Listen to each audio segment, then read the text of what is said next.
अस्पतालों की अगर स्थिति देखें तो काफ़ी बदतर अवस्था में है। धनबाद जैसे शहर में जहाँ पर कि कई ज़िलों से यहाँ पर मरीज़ आते हैं इलाज के लिए, जब यहाँ उनकी इलाज पुख्ता नहीं हो पाती तब उन्हें रिम्स जाना पड़ता है। यहाँ पर अस्पतालों में खास करके जो सरकारी अस्पताल है MRI की सुविधा नहीं है, CT स्कैन है भी तो PPP मोड पर जो निःशुल्क जांच होती थी वो बंद हो गए हैं। तो इन तमाम चीज़ों के लिए आप किसको दोषी मानते हैं? इन तमाम चीज़ों के लिए जो हमारे सिस्टम है, हमारी जो सरकार है, दोषी रहेंगी। क्योंकि सरकार का काम था, विशेषकर जो स्वास्थ्य मंत्री हैं, माफ़ कीजिएगा, स्वास्थ्य मंत्री हैं, उनको कम से कम इस रिस्पॉन्सिबिलिटी को हैंडल करना चाहिए। लेकिन मान्यवर वे तो अपने स्वास्थ्य मंत्री केवल नाम के हैं, वे रातों को अवैध खननों में लॉबी करते हैं। बहुत जगह ऐसी सूचनाएं आई हैं कि हम लोग, हमारे जो साथी हैं, उन्होंने कोई गाड़ी को रोका था, जो उनको लगा कि अवैध तरीके से पासिंग हो रहा है, तो सीधा CO या जो वहाँ तैनात हैं थाना प्रभारी, उन्होंने कहा कि देखिए ये मंत्री जी की गाड़ी, इसको जाने दीजिए। तो कहीं ना कहीं ये बातें तो सामने आ रही हैं और धीरे धीरे हम लोग भी, जब प्रमाण हमारे सामने आ रहे तो हम लोग निडरता के साथ इन बातों को रखने लगे। तो उनका काम था, चूंकि उनको स्वास्थ्य विभाग मिला था, उन्हें तो स्वास्थ्य कैसे बदतर से बेहतर करना है उस विषय पर सोचना चाहिए था। लेकिन मान्यवर धनबाद की कोयले की खनक उन्हें भी धनबाद और कोयलांचल खींच के ले आ रही है। सुनने में उनको यहाँ का प्रभारी भी बना दिया गया है, तो यहाँ के प्रभारी हैं, जबकि कोयलांचल को तो प्रभारी की आवश्यकता थी, तो कोई यहाँ का व्यक्ति को प्रभारी बनाते हैं। यहाँ कांग्रेस के बड़े नेता हैं, यहाँ झारखंड मुक्ति मोर्चा के बड़े नेता हैं, वे गठबंधन में थे। तो कहीं ना कहीं इनकी मंशा है, जो जितना चालाक है झारखंड को लूट करने में, उनको ये प्रभारी बनाते हैं। इससे ज़्यादा इनके पास कोई मोनोपोली नहीं है, ना इनके पास आइडिया है। आइडिया इसलिए भी नहीं क्योंकि अब ये जान रहे हैं कि अब सत्ता से ये लोग जार की सत्ता की तरह ये सबको उखड़ के फेंक दिए जाएंगे। जनता अब जाग चुकी है, जनता आक्रोशित हो चुकी है। इन्हें अब कोई भी पॉलिटिकल पार्टियां जो झारखंड में रूल कर रही हैं, जनता सबसे उब चुकी है, इनके सबसे रिश्ता लगभग कनेक्शन समाप्त हो चुका है, ये सब उखाड़ के फेंक दिए जाएंगे। इसलिए प्रयास कर रहे हैं जितना ज़्यादा हो सके जो हमारे संसाधन है, जो हमारी राशियां हैं, जो हमारे खनन सेक्टर है, जो माइन सेक्टर है,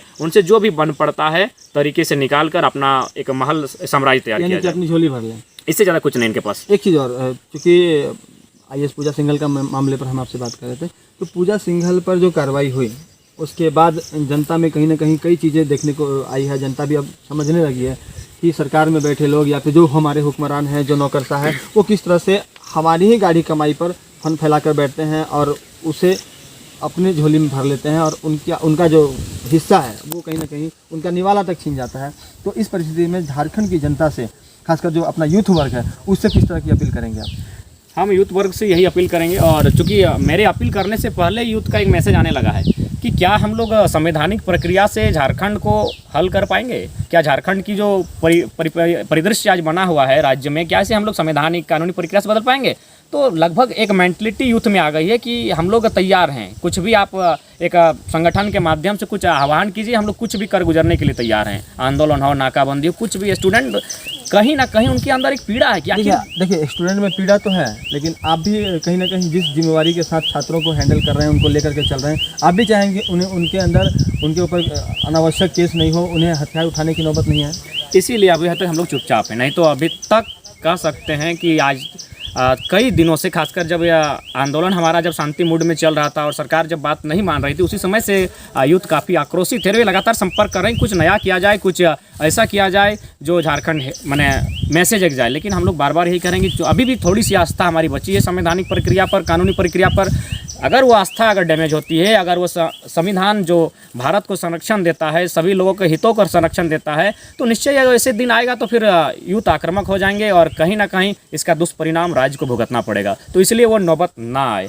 और पहली बात देखिए, आप कई दिनों से धरना में भी एक धनबाद का मामला है, स्थानीय विधायक 7 दिनों तक वो परिवार धरने पर बैठा रहता है। परिवार की एक बेटी अपना नस काट लेती है, लेकिन प्रशासन कोई हस्तक्षेप नहीं करती। ऊपर से डांट फटकार मिलता है तो पीड़ित को मिलता है। तो इससे स्पष्ट एक मैसेज जा रहा है समाज में, सोसाइटी में, जनता के बीच कि जिनके पास पद है, जिनके पास पावर है, जिनके पास पैसा है, उनकी सुनी जा रही है। यानी साफ शब्दों में कहा जाए तो अघोषित राजतंत्र आज भारत में जारी है, झारखंड में भी जारी है। केवल घोषणा नहीं हुई है कि ये राजतंत्र है, बाकी ये राजा का राज फिर से स्टार्टिंग हो चुका है। परिवार से मिले भी थे, उसके बाद भी कोई न्याय नहीं मिला अब तक? जी, हम लोग भी, हमारी टीम, हम भी पीड़ित परिवार से लगातार हम लोग मिले और कुछ दिन के लिए हम भी थोड़ा सा अस्वस्थ हैं, इसलिए नहीं जा पाएँ।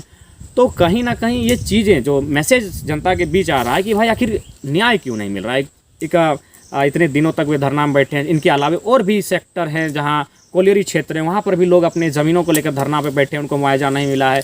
पाइपलाइन कहीं बिछा है, वहाँ ज़मीनों का मुआवजा नहीं है। लगातार हर जगह धरना, लगातार प्रदर्शन हो रहा है। लोग अपने हक अधिकार के लिए लड़ रहे हैं, लेकिन बावजूद सुनी नहीं जा रही है, क्योंकि उनका सामना अब है एक विशेष वर्ग से है। उस विशेष वर्ग को हम लोग कुलीन वर्ग कह सकते हैं, उस विशेष वर्ग को हम लोग सत्ता का भोगी कह सकते हैं, जो सत्ता की भोगने की लालसा लिए यहाँ तक आए हैं। उनमें IAS अधिकारी हैं, उनमें विधायक मंत्री हैं और कुछ बड़े बड़े कॉर्पोरेट्स उद्योगपति हैं, जिनसे जनता का सामना हो रहा है। जनता का सामना अगर आम व्यक्ति से सामना है तो उस पर इंसाफ मिल जा रहा है, सही को सही, गलत को गलत रिजल्ट मिल जा रहा है। लेकिन यदि उनका सामना किसी विशेष वर्ग से है, किसी विशेष व्यक्ति से है, तो वहाँ इंसाफ की गुंजाइश, जनता पिस जा रही है। जनता बहुत सारे ऐसे भी विवाद सामने आ रहे हैं जहाँ लोग मरना बोलते हैं कि भाई इससे जब टकरा नहीं पाएंगे तो वे सुसाइड जैसे मामलों तक चल रहा है। अभी नासी काटा गया था, अगर ज़्यादा कट जाता तो शायद उनको मृत्यु ही हो जाती, जान ही जा सकती थी। तो ऐसे में जनता को अब थोड़ा समझना होगा, अब उन्हें खुद को नहीं, अब जो लोग उन पर जुल्म कर रहे हैं उनके खिलाफ एक माहौल तैयार करना ही होगा। उन्हें अब स्टडी करना होगा फ्रांस की क्रांति को, रशियन क्रांति को और भारत की क्रांति को, किस प्रकार साम्राज्यवादी अंग्रेजों के हुक्मरान का, चाहे फ्रांस में हो, रूस में, वहाँ के जो राजाओं थे उनके खिलाफ जो युद्ध छिड़ा गया था, अब आवश्यकता है पूरे हिंदुस्तान को। नहीं तो फिर बहुत बुरा स्थिति होगा, क्योंकि हम लोग इतने पावरफुल नहीं है कि उनसे टकरा सकते हैं। तो उनसे टकराने के लिए हमें कुछ विशेष रणनीति बनानी होगी और उस रणनीति पर हम लोग काम कर रहे हैं, चाहे जो भी परिणाम होगा। अब यहाँ से व्यवस्था परिवर्तन होगा ही होगा झारखंड में।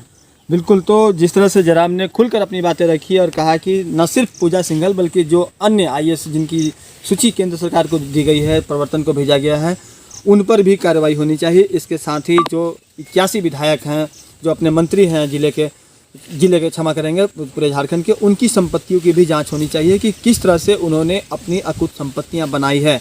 और दावा भी है जयराम का कि 99% ऐसे विधायक और मंत्री आएंगे जिन्हें कि ED के सामने कहीं ना कहीं नीचा होना पड़ेगा और उनका जो संपत्ति है वो फिर से खुलकर सामने आएगा। और अगर निष्पक्ष जांच होती है तो आने वाले वक्त पर इन लोगों पर भी कार्रवाई सुनिश्चित हो सकेगी। बहरहाल ज़रूरत इस बात की है कि केंद्र की कार्रवाई, ED की कार्रवाई निष्पक्ष हो। और साथ ही उन्होंने यूथ से अपील की है, उन्हें यह भी कहने का प्रयास किया है कि फिलहाल जो संवैधानिक व्यवस्था है उस पर कायम रहे।